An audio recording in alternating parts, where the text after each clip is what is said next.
Hello there, English 3903 students. To introduce Barbara Kingsolver and Prodigal Summer, we're starting with the authorized website for Barbara Kingsolver because it really does highlight Kingsolver and her works very well.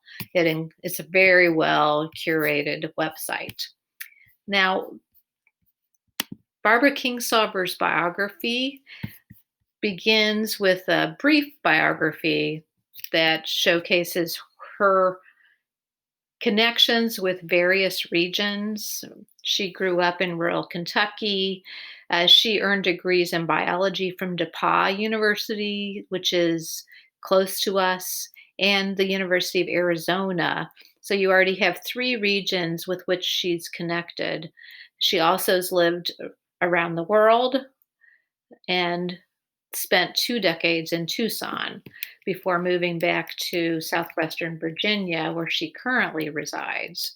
She's been writing from her first published work in 1988 forward, and you do have a recent publication in fiction and in nonfiction, as well, of course, as multiple works of fiction that in the center of which is Prodigal Summer around 2000. There's a complete bibliography that you can click on here. There's a lot of accolades about her work, but a writer that's coming out of background in biology maybe suggests that there will be connections with biology in her works, which there are.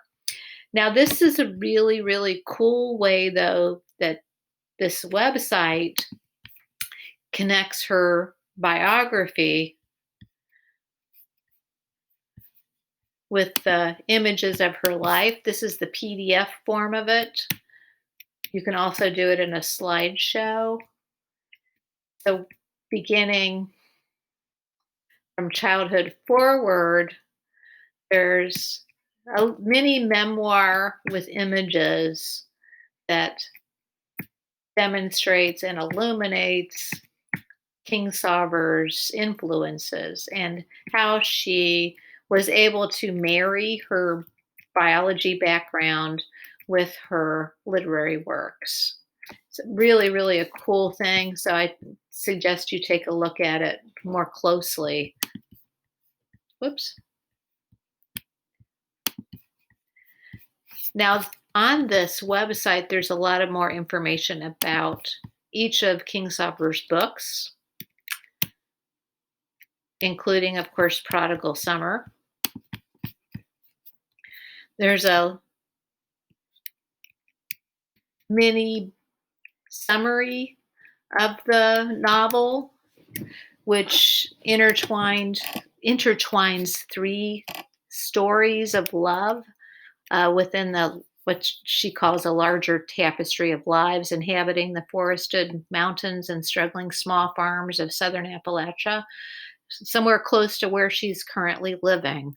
So you have Deanna Wolf and Eddie Bondo pairing up in a cabin in a forest. She's a wildlife biologist, and all of her chapters are entitled Predators. Then we have on a farm several miles down the mountain another web that's unfolding with the life of Lusa Malaflundowski and the extended family with whom she's attached. And her chapters are entitled Moth Love. And then we have the feuding neighbors that tend their respective farms and wrangle about God, pesticides, and the complexities of a world neither of them expected, in chapters that are entitled Old Chestnuts. And as you might expect, those stories all come together in interesting ways, which do seem authentic in this small rural area. Now, there's a lot of accolades for the novel here that you can take a look at. And there's also some information from Kingsolver about the novel from interview questions. So, for example, she is asked, "What was your point of origin in writing a book so steeped in biological processes?" We already know, of course, that she has 2 degrees in biology. So her emphasis on biology in her work certainly makes sense. But she goes into more detail about that in this idea of moving folks from scientific illiteracy to scientific literacy as an important goal for her work. There's also the question about what the prodigal in the title might mean. And then this question about whether or not there might be a sequel. So there are a few questions that are asked of Kingsolver, answered on her website. That might give you a picture of her world a little bit further. So that's a little bit about the author and the book Prodigal Summer, and the main characters, which are all highlighted by the 3 chapter titles. There's a little bit of an analysis in this Prezi from a graduate student.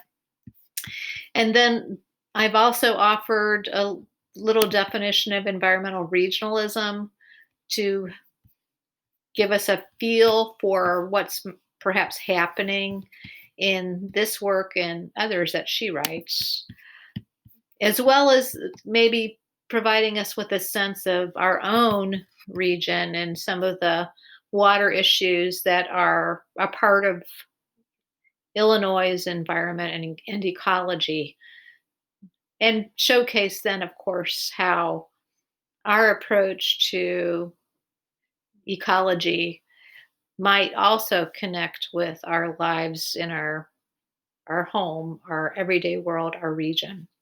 Thank you.